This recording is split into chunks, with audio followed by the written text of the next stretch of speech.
آئیں گے، یہی زمانہ تھا، بھوک پیاس کی شدت ہے، پیاس لاحق ہوئی، تو ایسے موقع پر ایک ابر آیا، ایک ابر آیا، بادل برساں، پانی کے کچھ چھینٹے گرے، غوث اعظم سیراب ہو گئے۔ معانی ایک آواز آئی، اے عبد القادر، تمہاری عبادت و ریاضت سے ہم بہت خوش ہو گئے۔ اے عبد القادر، آج ہم نے آپ پر تمام حرام چیزوں کو حلال کر دیا۔ توجہ چاہتا ہوں میں آپ کی، اس دور کا پیر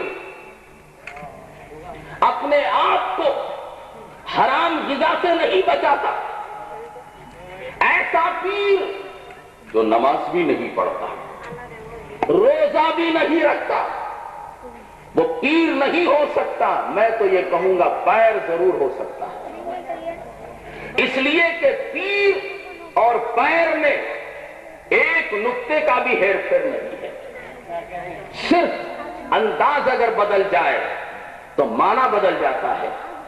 نماز اللہ اکبر کسی موقع پر چھوٹی نہیں جاتی، جو نماز نہیں پڑھتا غوث اعظم کی نظروں میں وہ کافر ہے۔ دوستو، واقعہ مجھے یاد آ رہا ہے، ایک مرتبہ ایک شخص نے غوث اعظم رضی اللہ تعالی عنہ کی شہرت سنی، ساری دنیا میں غوث پاک کے نام کے چرچے ہو رہے ہیں کہ سادات کے گھر میں ایک بچہ پیدا ہوا ہے جو بڑا باکمال ہے، کئی کرامتوں کا مالک ہے، اور وہ بغداد کی سرزمین پر ہے۔ شہرت سننے کے بعد ایک شخص چلا، نیت اس کی یہ تھی کہ میں بغداد جاؤں گا، غوث اعظم کو دیکھوں گا اور ان کی کرامتوں کو دیکھوں گا، کرامتوں کو دیکھنے کے بعد پھر میں مرید بن جاؤں گا۔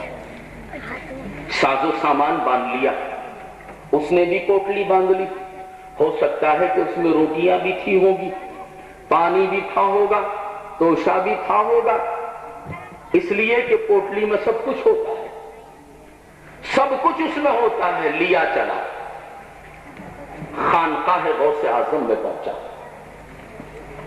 اللہ والوں کی خانقاہ سب کے لیے کھلی ہے، اپنا آئے اس کے لیے بھی جگہ ہے، غیر آئے اس کے لیے بھی جگہ ہے، اس لیے کہ یہ اللہ والوں کا دربار ہے، یہاں سے سب کو ملتا ہے، یہاں سے سب کو ملتا ہے، تخصیص نہیں، جو آئے یہاں سے پیتا ہوا چلا جائے، سیراب ہو جائے۔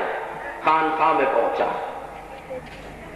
دیکھا نورانی چہرہ ہے، ارے کیوں نورانی چہرہ نہ ہو، یہ تو خاتون جنت کے پھول ہیں، چمن زہرا کا گلاب ہے، یہ وہ گلاب ہے دوستو، یہ وہ گلاب ہے۔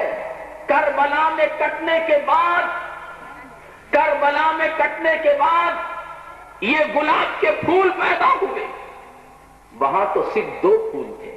میرے آقا و مولا تاجدار مدینہ محمد الرسول اللہ صلی اللہ تعالی علیہ وسلم نے تو صرف دونوں کو پھول کہا تھا، ایک حسن ایک حسین۔ میرے آقا فرماتے ہیں الحسن والحسین ہما ریحانی من الدنیا، حسن و حسین دنیا میں میرے دو پھول ہیں۔ ارے کون سے پھول؟ وہ بھی گلاب کے پھول۔ دوستو، اگر آپ کا ذہن حاضر رہے تو میں عرض کروں یہ گلاب کا پھول پیدا کیسے ہوا؟ سنو، میرے آقا و مولا تاجدار مدینہ محمد الرسول اللہ صلی اللہ تعالی علیہ وسلم جب معراج میں تشریف لے گئے، عرش اعظم پر پہنچے تو میرے آقا کے جسم مبارک پر پسینہ آیا، میرے آقا کے پسینے کے قطرات آسمانوں کو چیرتے ہوئے زمین پر گرے۔ جب زمین پر گرے تو میرے نبی کے پسینے کے قطرات سے گلاب کا پھول پیدا ہوا، میرے آقا کے پسینوں کے قطروں سے گلاب کا پھول پیدا ہوا۔ جب گلاب کا پھول پیدا ہوا تو اس میں مہک، آج بھی اتنی مہک کہ آج